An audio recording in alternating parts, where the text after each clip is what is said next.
Welcome to Postscript Tom Jones. I'm Fred Vigent along with Matt Wilson. Hey, Matt. Hi, Fred. How are you? I'm great. How are you? Perfect. If you're looking for a conversation about Marie Antoinette, you came to the wrong place. It is in this podcast feed, but either go forward or backward in your podcast feed, and you'll hear the lovely Beth and Christina talking about Marie Antoinette. We are here to talk about episode number 2 of Tom Jones. As we've discovered, the episodes don't have names. They don't. That's fine. Episode 2. Episode 2. So, spoiler warning, if you're watching this, we do assume you've watched the episode of Tom Jones. So if you have not done that, hit stop, go watch it, and come back.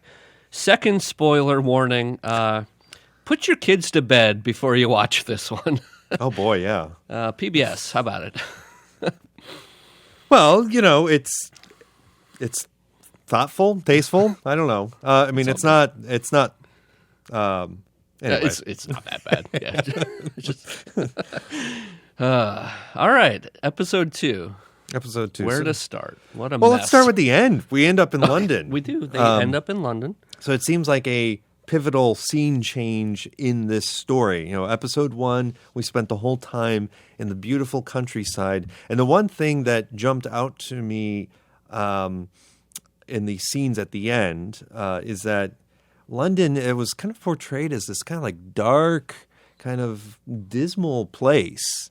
And this is what we're in the late 18th century, right? Correct. Right. But the countryside was bright. You heard birds chirping. The trees were rustling, and it was just very, very upbeat and bright. But then you're in London and you're in the big city, and it's just like, wow.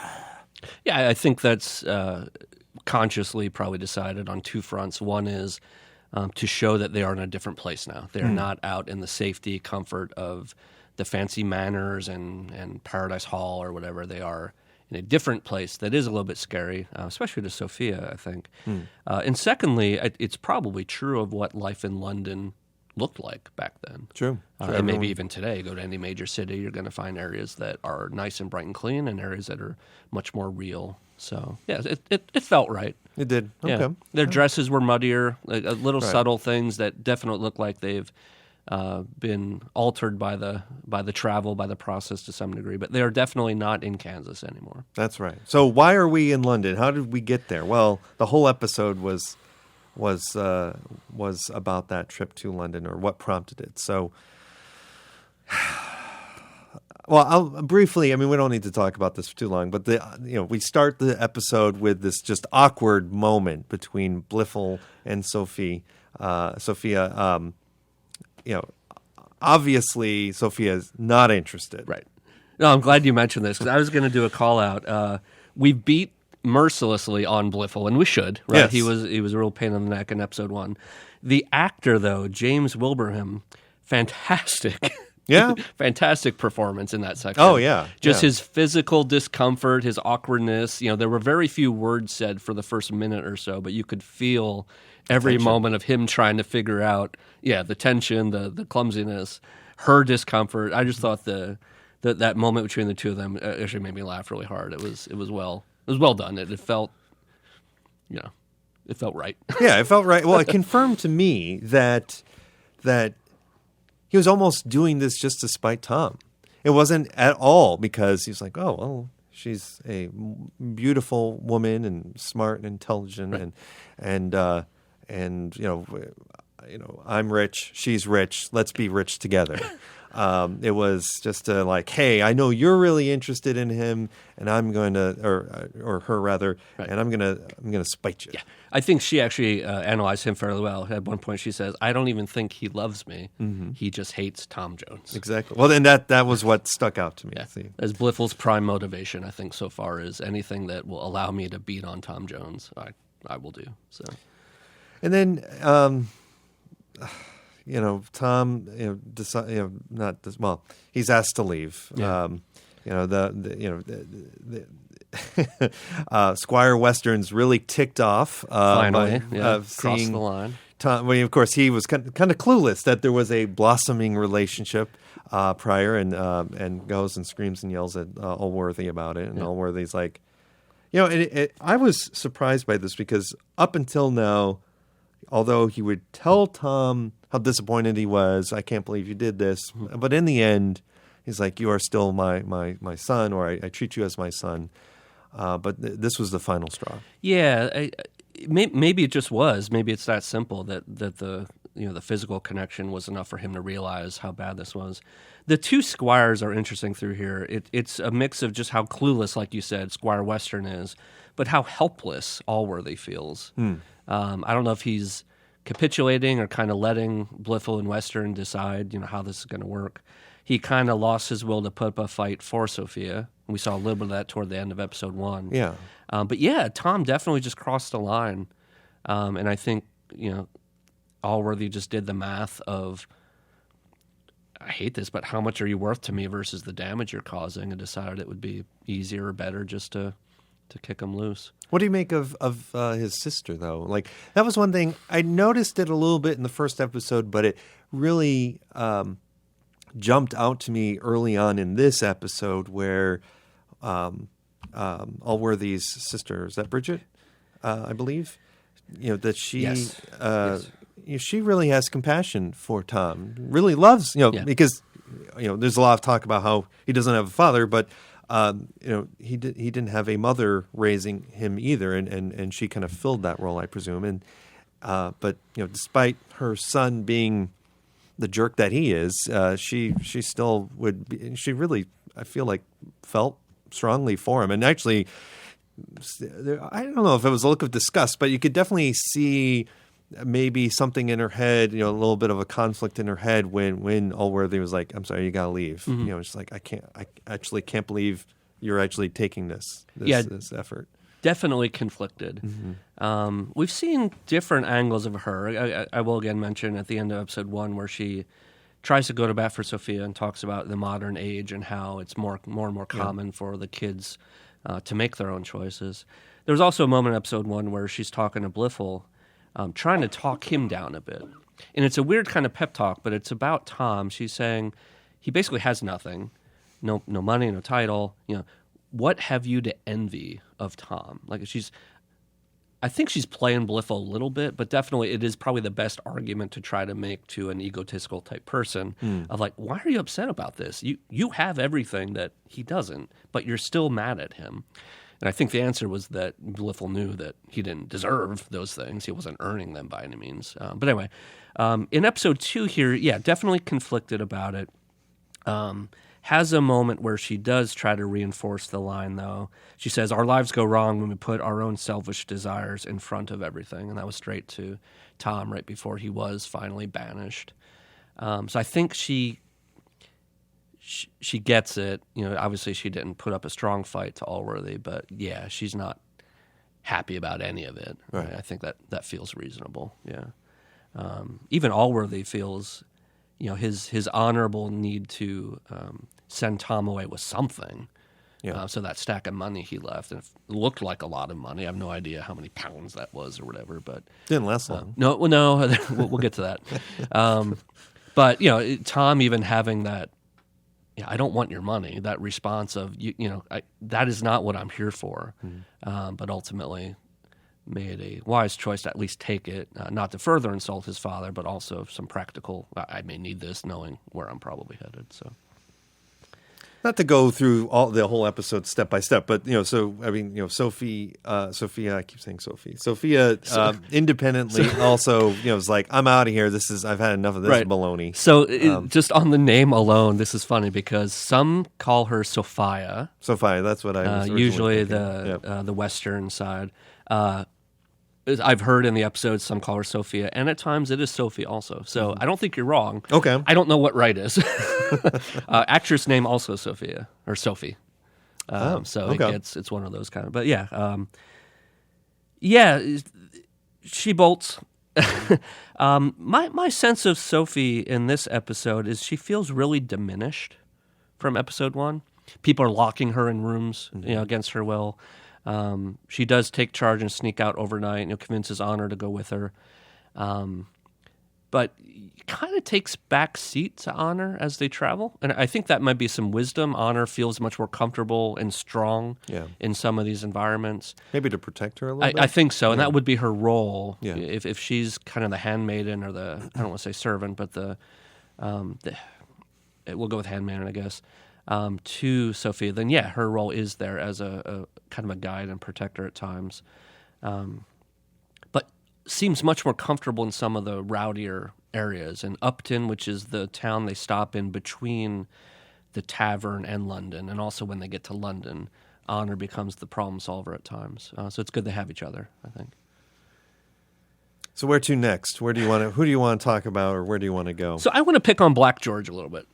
Oh, okay. I mean, he kind of plays a short role in this episode. He does. There's two things about him. One is he's the only one that knows that everybody's going to London because he hears it from both parties. So True. He may have a future here for us. We'll see. But two, he keeps Tom's money. Yeah, so much for being What a nice the heck? friend. I know. Well,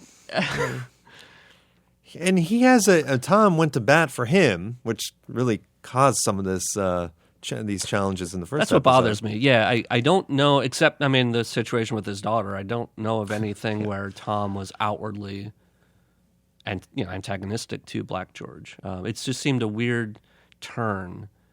I don't get it. He sees the money fall, doesn't say anything, pockets it, and then lets him go. Yeah. And doesn't say, "Oh wait, you dropped this." Yeah, and you kind of see him processing. He kind of glances at Tom, kind of edges over to, he has moments where he could change his mind, but ultimately Maybe it's his, I'm getting back at you for, could be that simple. Yeah. I don't know. Or he looks at Tom, like, "Well, you're good looking. You'll figure something out." Yeah, it just struck me as weird. But hey, people are people. Well, it shows some of the flaws in these characters. Yeah, correct. Yeah. Let's talk Partridge a little bit. So Benjamin Partridge, this is the gentleman that fixes Tom up at the tavern after he loses the bar brawl. Yeah. And then we learn a little bit more about him. He was a school teacher and of one Jenny Jones, who, of course, we recognize as Tom's mother. Yeah. Now, Partridge vehemently denies being Tom's father, although the accusation of that was what caused him to lose, in essence, everything: his job, his family, the wealth he had built up. And we can talk about teachers a little bit. Certainly nowadays they get a little bit of a rap, unfortunately. But in this era, to be a school teacher, you'd have to be highly educated.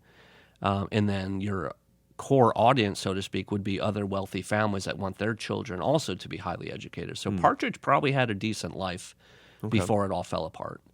And when he meets Tom, it doesn't seem like there's any anger there. And I don't even read it as like remorse either. It's just self-pity. He actually says something like that, "Woe is me, I'm not what I was." So it's just recognizing I've lost things that I want back.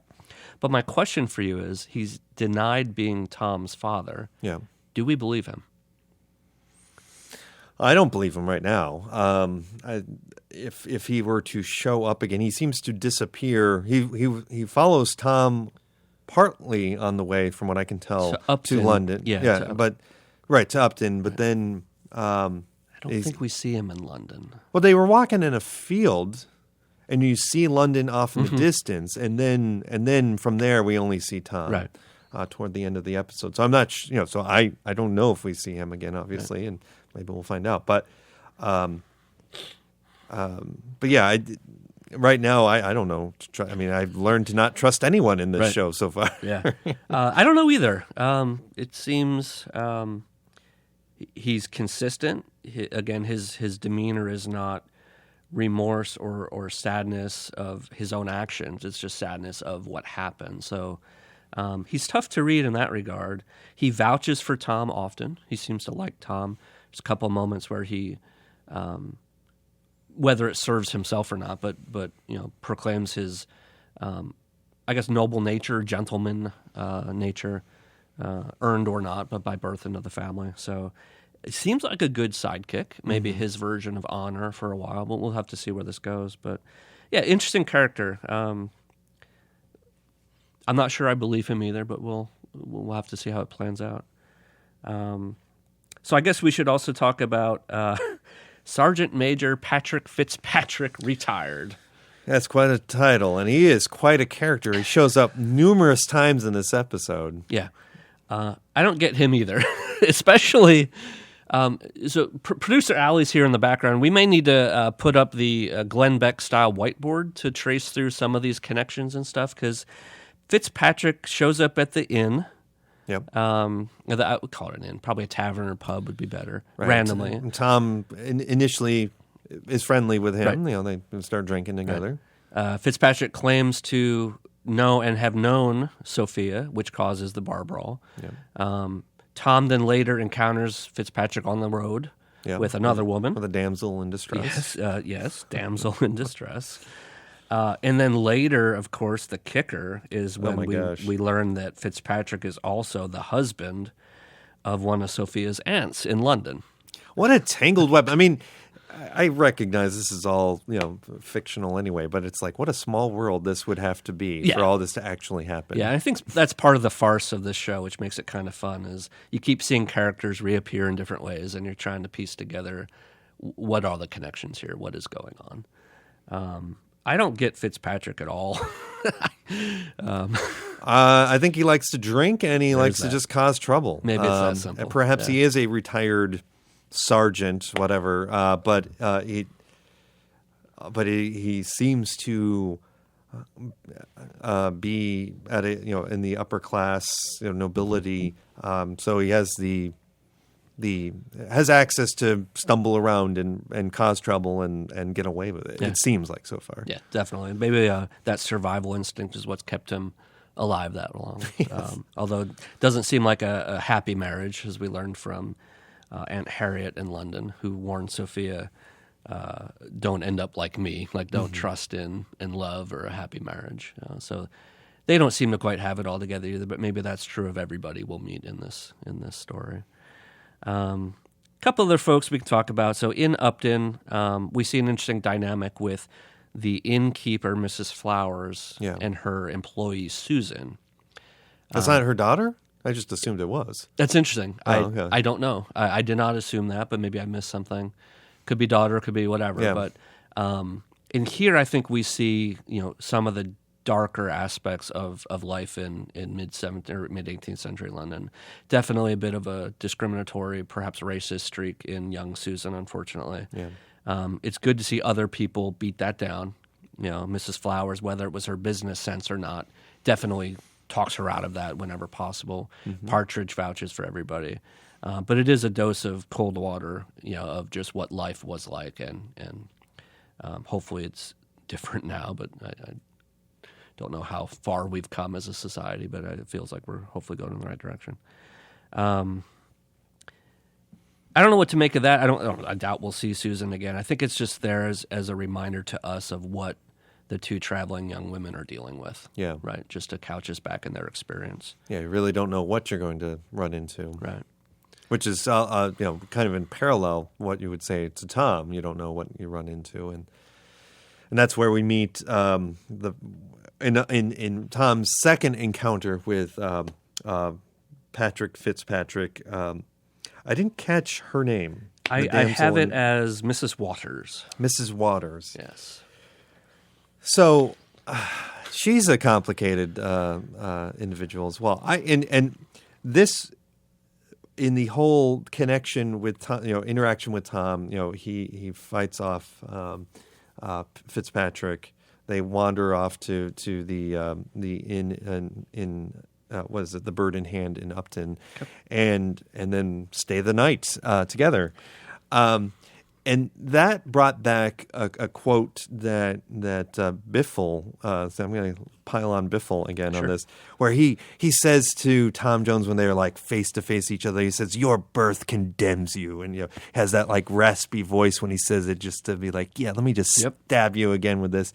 And I'm channeling like my 10th grade English teacher when we were going over, I don't know, Macbeth or whatever, and she would always reenact these really powerful moments, and that seemed, now seeing the second episode, that actually comes back in my mind as a powerful moment. And Biffle, his reasoning obviously is on, I'm rich, you're not, I can flaunt this, but to me, I feel it's more of the defect in Tom's character that he was brought up to be just such a kind, somewhat naive character. You know, he falls for Molly. In episode 1, gets tangled up there, and then toward the end of that episode untangles. Then again, he sees this woman in distress, wants to help her.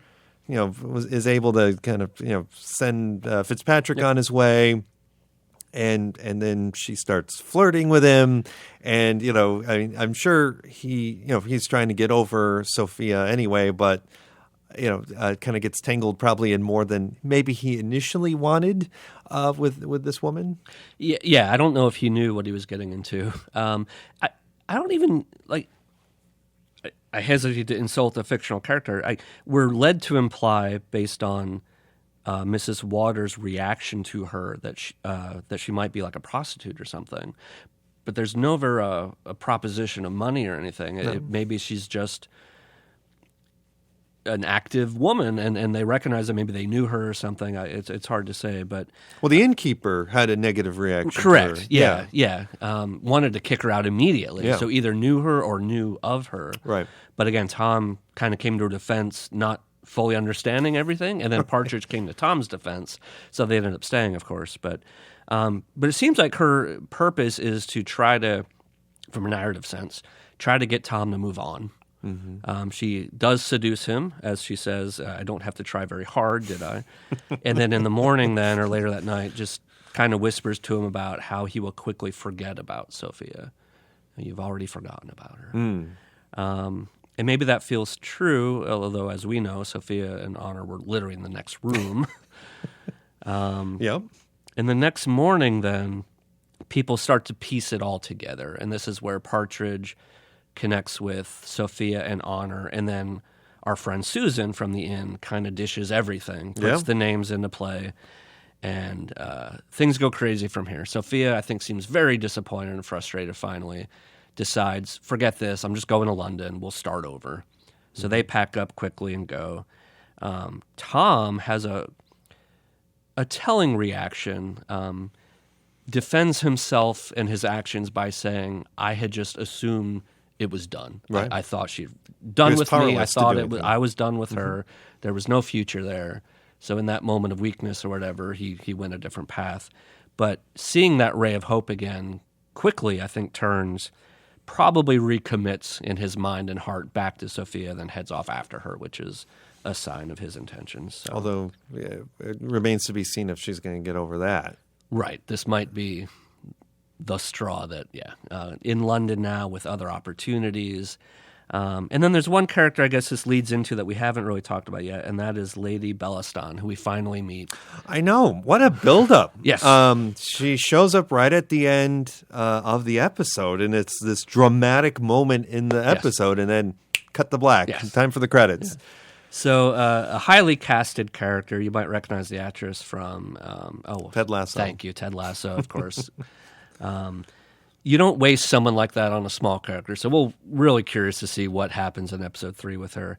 My read is that her also happens to be an aunt of Sophia, which is not exactly a coincidence. That's the reason why they're together. But my read on her is, I think spelled out in the last few minutes of the episode, she wants to dabble or dangle other potential suitors in front of Sophia to get her off of potentially Tom. And then the very last moment, she takes a very sort of evaluative or appraising look at Tom, and it's hard to read both of their faces, but she definitely feels like the hunter in that scenario, and he might find himself as prey, so to speak, at least my quick read on that. But yeah, they tighten up on her, and you see these humorous, in my mind, facial expressions that she offers.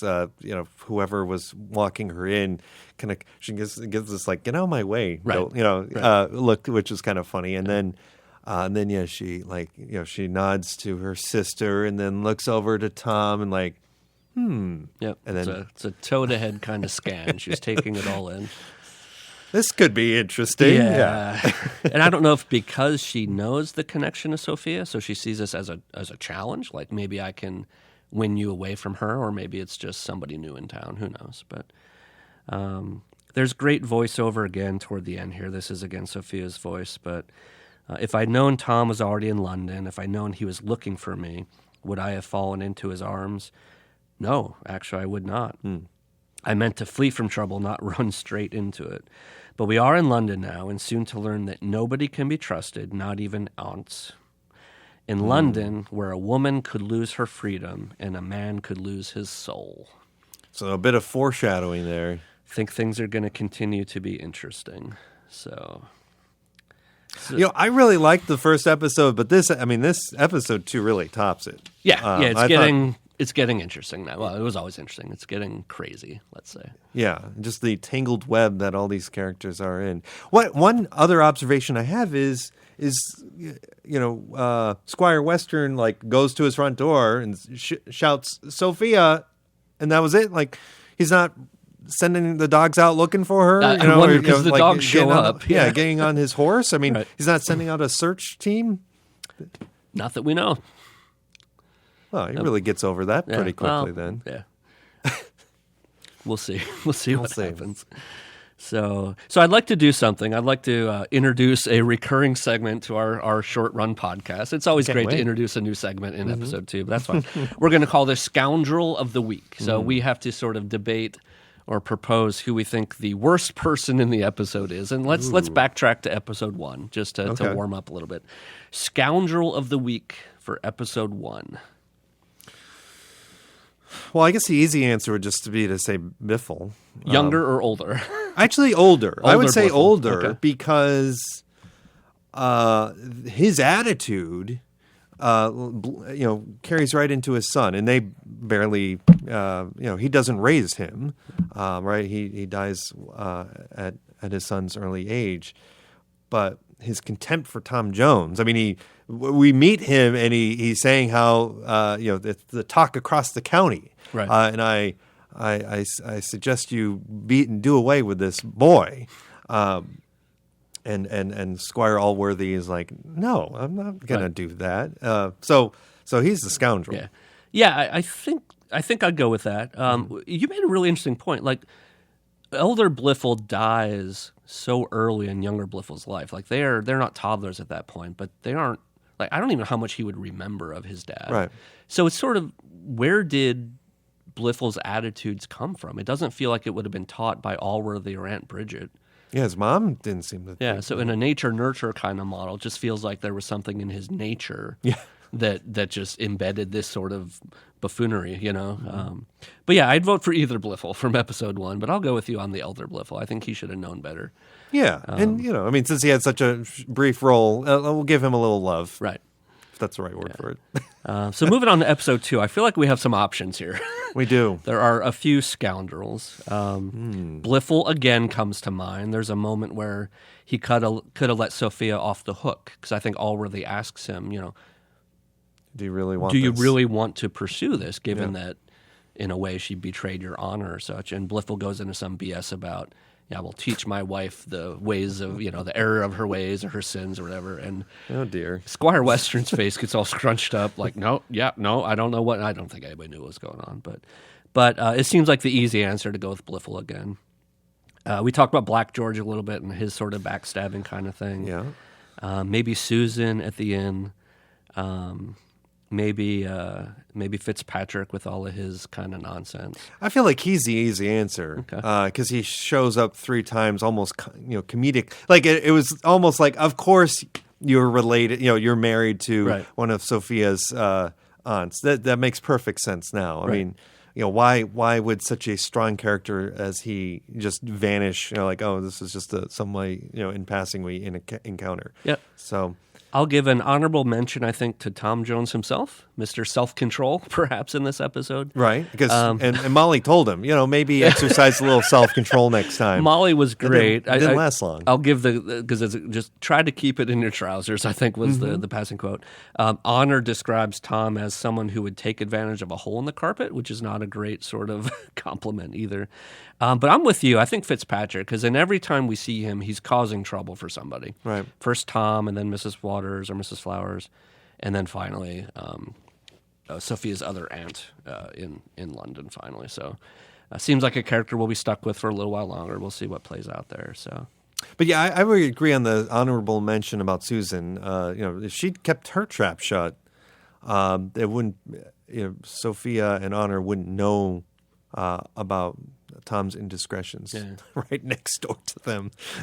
Yeah, there's a lot that could have happened differently, but the story is the story. I was going to say the story would be probably a lot less interesting if that was the case. Yeah. So, well, I think that's it for episode 2. I think we got it. Puts us halfway through Tom Jones? Yeah, already halfway. I feel, Matt. I feel like we're just getting started. Yes, it'll stay fast paced. I suspect we have some mysteries to solve and some relationships to untangle, but.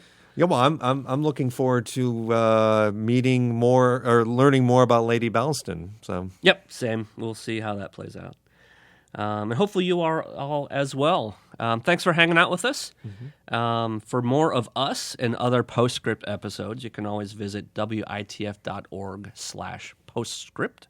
You'll see all of it there. Also, anywhere you get your podcasts, so Apple, Google Play, etc. While you're there, please leave a comment, leave a rating, do anything you can to help boost our show. We'd highly appreciate that. If you want to chat with us, there's a couple easy ways. You can send an email to ps@witf.org or find us on any of the WITF social medias. You'll probably see some notes and episode info posted there. Remember, you can always watch episodes of Postscript on Mosaic. You can watch us if you, for whatever reason, want to. Yeah, if you want to. Buyer beware. No offense, Fred. Mosaic is WITF's YouTube channel for all things arts and culture. It's a lot of fun. Please check that out. And finally, if this has been fun for you, you'd like to help us make more of this and more things like this, please visit witf.org/mosaic for some information. I'd like to give a shout out to producer Allie for working her magic behind the scenes. Thanks, Allie. Thank you, Allie. You're amazing. Thank you, everybody, for hanging out with us. We will see you next time. See ya.